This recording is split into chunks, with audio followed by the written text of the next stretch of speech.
Welcome to decor castle. നമ്മൾ ഇന്ന് പറയാൻ പോണതെന്ന് വെച്ചാൽ നമ്മൾ സാധാരണ ചില ആളുകൾ ചോദിക്കും ഈ മോഡുലാർ കിച്ചൺ എന്താണെന്നുള്ളത്. നമ്മൾ ശരിക്കും മോഡുലാർ കിച്ചൺ എന്ന് പറയുന്നത് നമ്മൾ സെറ്റ് ചെയ്യുകയാണെങ്കിൽ നമുക്ക് സാധാരണ ഒരു റൂം മതി. നമുക്ക് ആ റൂമിൽ തന്നെ നമ്മൾ കിട്ടിക്കഴിഞ്ഞാൽ നമ്മൾ അതിന്റെ യൂണിറ്റുകളൊക്കെ നമ്മുടെ അതിന്റെ കാർക്കേസ് എന്ന് പറയും. അതൊക്കെ നമ്മൾ മൾട്ടിവുഡിൽ തന്നെയാണ് നമ്മൾ ഓരോ യൂണിറ്റുകളായിട്ടാണ് നമ്മൾ ചെയ്യുക. ചില ആളുകൾ എങ്ങനെയാ വെച്ചാൽ നമുക്ക് അതിന്റെ ബലം കുറവാന്ന് പറഞ്ഞിട്ടായി നമുക്ക് ഒരു കിച്ചൺ കൗണ്ടർ എന്ന് പറഞ്ഞാൽ നമുക്ക് നോർമലി നമുക്ക് കിച്ചൺ പർപ്പസിനായിട്ടുള്ള കാര്യങ്ങൾ മാത്രമേ നമുക്ക് ആവശ്യം വരുള്ളൂ. ചില ആളുകൾ ചോദിക്കുക അതിന്റെ മുകളിൽ കയറി ചാടി കഴിഞ്ഞാൽ കുഴപ്പമുണ്ടാവും ചോദിക്കും. കാരണം നമുക്കത് അങ്ങനത്തെ പർപ്പസിനല്ല നമ്മൾ ചെയ്യുന്നത്. കിച്ചൺ പർപ്പസിന് വേണ്ടിയിട്ടാണ് നമ്മൾ യൂസ് ചെയ്യുന്നതെന്നുണ്ടെങ്കിൽ നമുക്ക് നോർമലി ഇതിന്റെ കാർ കേസ് നമുക്ക് മൾട്ടിവുഡിൽ തന്നെ ചെയ്തിട്ട് നമുക്ക് ചെയ്താൽ മതി. ഇനിയിപ്പോൾ ചില ആളുകൾക്ക് അതൊരു ഡൗട്ട് ഉണ്ടാവും, അതിന് ബലം കുറവുണ്ടാവോ ഇല്ലയോ എന്നുള്ളത്. പക്ഷെ അങ്ങനെ ചെയ്യുമ്പോൾ ഒരു ബുദ്ധിമുട്ട് പറയാനാണ് ഞാനിപ്പോൾ ഇന്ന് വന്നിരിക്കുന്നത്. കാരണം വെച്ചാൽ നമുക്കിപ്പോൾ ഈ ഒരു കിച്ചൺ എന്ന് പറഞ്ഞാൽ ഇതുപോലെ തന്നെ 4 ഇഞ്ചിൽ കട്ട കെട്ടി അതുപോലെ 4 ഇഞ്ചിൽ വാർത്ത് അതിന് മുകളിൽ സ്ലാബ് ഇട്ടുള്ള കിച്ചണാണ്. നമ്മളത് ലുക്ക് വൈസിൽ നമുക്ക് സാധാരണ കിച്ചണിന്റെ പോലെ നമുക്ക് ആക്കാനായിട്ട് പറ്റും. പക്ഷെ എന്നിരുന്നാലും അതിന്റെ സ്പേസ് വളരെയധികം പോകും നമ്മുടെ. അതൊന്ന് പറയാനായിട്ടാണ് ഞാൻ വന്നത്. നമുക്കിപ്പോൾ ഈ ഒരു കിച്ചൺ എന്ന് പറഞ്ഞാൽ നമുക്ക് ലുക്ക് വൈസ് കറക്റ്റ് നമ്മുടെ സാധാരണ മോഡുലാർ കിച്ചണിൽ തന്നെ ഇരിക്കും. പക്ഷെ ഇതിന്റെ പ്രശ്നം എന്താണെന്ന് വെച്ചിട്ടുണ്ടെങ്കിൽ ഇതിന്റെ നമുക്ക് ഈ ഒരു ഇതിൽ 3 ഇഞ്ച് കനത്തിൽ വാർത്തേണ്ടത്. പക്ഷെ 3 ഇഞ്ച് വാർത്താൽ തന്നെ ഇതിന്റെ ഗ്യാപ്പ് കാര്യങ്ങളൊക്കെ എക്സ്ട്രാ ആയിട്ട് നിൽക്കും. അപ്പോൾ ഇതിന് ഗ്യാപ്പ് ചിലപ്പോൾ 2 ഇഞ്ച് ഗ്യാപ്പ് നമ്മൾ എക്സ്ട്രാ കാണേണ്ടി വരും. അപ്പൊ ഏകദേശം ഇതൊരു 5 ഇഞ്ചോളം നമുക്ക് ഇവിടെ ഡെഡായി പോയി ഈ യൂണിറ്റിൽ.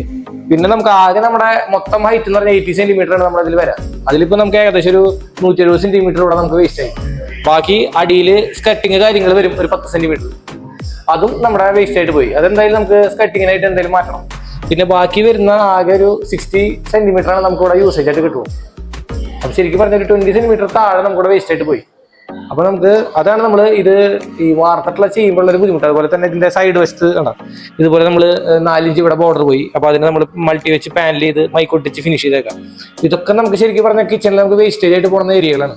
അപ്പൊ നമുക്ക് നോർമലി നമുക്ക് ഈ മൾട്ടിവുഡിൽ നമുക്ക് കിച്ചൺ സെറ്റ് ചെയ്താൽ കഴിഞ്ഞാൽ നമുക്ക് നമ്മുടെ എല്ലാ കാര്യങ്ങളും നടക്കും ചെയ്യും. നമുക്ക് അത് മാക്സിമം യൂട്ടിലൈസേഷൻ ചെയ്യാൻ പറ്റും. പിന്നെ അതുപോലെ തന്നെ നമുക്ക് ഇവിടെ ആക്സസറീസ് ചെയ്യുകയാണെങ്കിൽ തന്നെ കണ്ട ഇതിൽ നമുക്ക് ആകെ ചെറിയ ആക്സസറീസ് മാത്രം നമുക്ക് വെക്കാനായിട്ട് പറ്റുള്ളൂ. ഇത് 10 സെന്റിമീറ്റർ. പിന്നെ അതിന്റെ ഇടയിൽ ഒരു പ്ലേറ്റ് വെക്കാനുള്ള സ്പേസ് കറക്റ്റ് ഉള്ളൂ. നമുക്ക് അത്ര സ്പേസ് കിട്ടില്ല. വേറെ നമുക്ക് വേസ്റ്റേജ് ആയിട്ടൊന്നും ഒത്തിരി ആക്സസ് ഫ്രീ ആയിട്ടുള്ള ആക്സസ് ഉണ്ടാവില്ല. ഫുൾ ടൈറ്റിലായിട്ട് ചെയ്യേണ്ടി വരും. നമ്മൾ ഇതേ രീതിയിൽ മോഡുലാർ കിച്ചൺ സെറ്റ് ചെയ്യാൻ കണ്ടില്ല. ഇത് ഫുള്ളായിട്ട് നമുക്ക് മാക്സിമം സ്പേസ് ഉപയോഗിക്കാം. ഇത് 80 സെന്റിമീറ്ററിലാണ് നമ്മൾ ഇതിന്റെ കൗണ്ടർ സെറ്റ് ചെയ്യുക. 83 സെന്റിമീറ്ററിലാണ് നമ്മൾ ഇതിന്റെ കൗണ്ടർ സെറ്റ് ചെയ്തിട്ടുള്ളത്. അപ്പൊ ഇതിലാകെ നമുക്ക് ഈ സ്കട്ടിങ്ങിന്റെ സ്പേസ് മാത്രമാണ് നമ്മൾ ഇതിൽ പോകുന്നുള്ളൂ. ഈ സ്കട്ടിങ് എന്ന് വെച്ചാൽ ലെഗ് വെച്ചിട്ടാണ് സ്കട്ടിങ് വെച്ചിട്ടുള്ളത്. അലൈൻമെന്റ് കാര്യങ്ങൾ കറക്റ്റ് ചെയ്യാൻ. ബാക്കിയുള്ള എല്ലാ സ്പേസും നമുക്ക് ഉപയോഗിക്കാൻ പറ്റും. അപ്പൊ നമുക്ക് ഈ കിച്ചന്റെ മാക്സിമം സ്പേസ് നമുക്ക് ഈ ഒരു രീതിയിൽ കർക്കേസ് ആയിട്ട് ചെയ്യാന്നുണ്ടെങ്കിൽ നമുക്ക് മാക്സിമം സ്പേസ് യൂസ് ചെയ്യാനായിട്ട് നമുക്ക് പറ്റും.